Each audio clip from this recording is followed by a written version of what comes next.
আসসালামু আলাইকুম রহমতুল্লাহ বারাকাতু। আজ বৃহস্পতিবার 11ই জুন।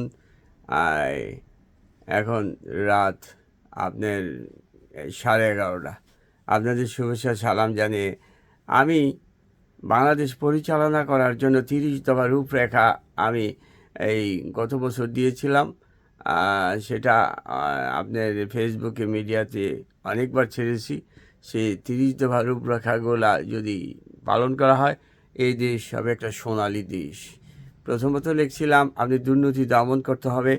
দ্বিতীয়ত লিখছিলাম আপনি বিচার বিভাগকে স্বাধীন করতে হবে, পুলিশকে তাদের স্বাধীন নীতিমালা চলতে হবে, এবং এই যারা এমপি মন্ত্রী মিনিস্টার তাদেরকে জবাবদিহিতার ভিতর রাখতে হবে, তাদের আয় ব্যয় জনগণকে জানাতে হবে। তৃতীয়ত লিখছিলাম তারপরে বাংলাদেশে এই যে কৃষিতে বাংলাদেশে উন্নতি করতে হবে, কৃষি নিয়ে গবেষণা করতে হবে। বাংলাদেশকে একটা কৃষিদেরকে চাষাবাদ বলা যাবে না, তাদের খামারি বলতে হবে, খামারি বানাতে হবে। এবং এই দেশের লোক বিদেশে না গিয়া তারা যে কৃষিতে বা ফার্মে বা অন্যান্য কাজে নিয়োজিত হইয়া দেশকে অনেক উন্নতি করতে পারে। এবং যারা এদেশে ভেজাল করে তাদেরকে, ভেজাল অপরাধীদেরকে নির্মূল করতে হবে। আর এদেশে পান যেটা মানুষ খায়, এই পানটা হলো আপনার শরীরের জন্য অত্যন্ত ভয়ানক। আর এটা যে জমিতে চাষ করে সেই জমিতে কোনো হয় না, সেটাকে আপনি একটা গ্রিন হাউস বানালে দেশের জন্য উন্নতি হয়। বাংলাদেশে 5.5 কোটি মানুষ পান খায়। পান খেলে তার দাঁতের চেহারা, তার চেহারা সম্পূর্ণ নষ্ট হয়ে যায়।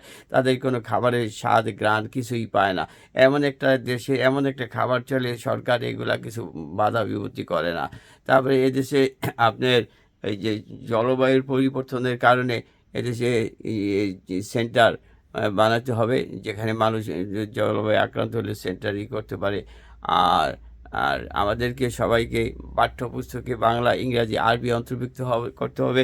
এদেশে ইমামের মাহিনা সর্বনিম্ন বাসস্থান থেকে 40 থেকে 50 হাজার টাকা করতে হবে। এবং এই দেশে সুশিক্ষিত ইমামরাই, যারা আরবি জ্ঞান সম্বন্ধে ভালো জানে, তাদেরই মসজিদের ইমাম বা সভাপতি বানাতে হবে। এভাবে আমার এই ফর্মুলাগুলো যদি পালন করা হয়, এই দেশটা সোনালী দেশে ভরে যাব। এদেশে ট্রান্সপোর্টে যে অনিয়ম হয়, হাত দাঁড়ালে যেখানে বাস থেমে যায়, লক্কর জক্কর বাস ভর্তি, এগুলো বন্ধ করতে হবে।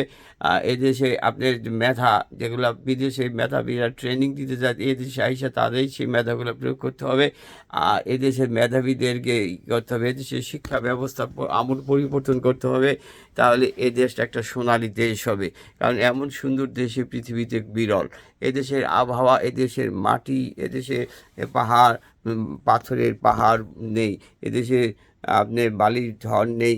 এদেশে হিমবাহ নেই। এমন সুন্দর দেশে আপনি কৃষি দেশে আমরা এখানে সোনালী দেশ, সোনালী আট আবার আসে, ফিরে আসুক, এটা চাই। এদেশে যে কারখানাগুলো বন্ধ হয়ে গেছে, সেগুলো আবার নতুন করে চালু হোক। তাই বেকার সমস্যা বন্ধ হোক, তাহলে এদেশে উন্নতি হবে। তারা নেতার পিছনে দৌড়াবে না, তারা চাঁদাবাজি করবে না, ফুটপাত থাকবে না। আর ফুটপাতের নামধারী করে এত বড় বড় ফ্ল্যাট, বিল্ডিং, বড় বড় মার্কেট তারা দখল করবে না। রাজনীতিবিদরা তাদেরকে সম্পূর্ণ রূপে প্রতিটা কাজের জবাবদিহি জনগণের কাছে টাঙিয়ে দিতে হবে। তাহলে দেশে সুন্দর সোনালী দেশ হবে। আর এই দেশে কবরস্থানগুলো সুন্দর করে রাখতে হবে। বিগত দিনে যারা সরকারিতে কর্মকর্তারা যে ধরনের অপরাধ করছে, অন্যায় করছে, তাদের সেই সম্পদ, সেই টাকা পয়সাগুলো দিয়ে সরকারি কাজে নিয়োজিত করতে হবে। এবং তাদের কিছু কিছু নেতাদেরকে, ভয়াবহ অপরাধীদেরকে, তাদেরকে চিড়িয়াখানায় বাসস্থান সহ রাখতে হবে। তাহলে এদেশে মানুষ তার সঠিক বিচার পাবে এবং এদেশে সোনালী দেশ হবে। আপনি ভালো থাকুন, সুস্থ থাকুন। থ্যাংক ইউ, ধন্যবাদ। জালালি ওয়ালাইকুম।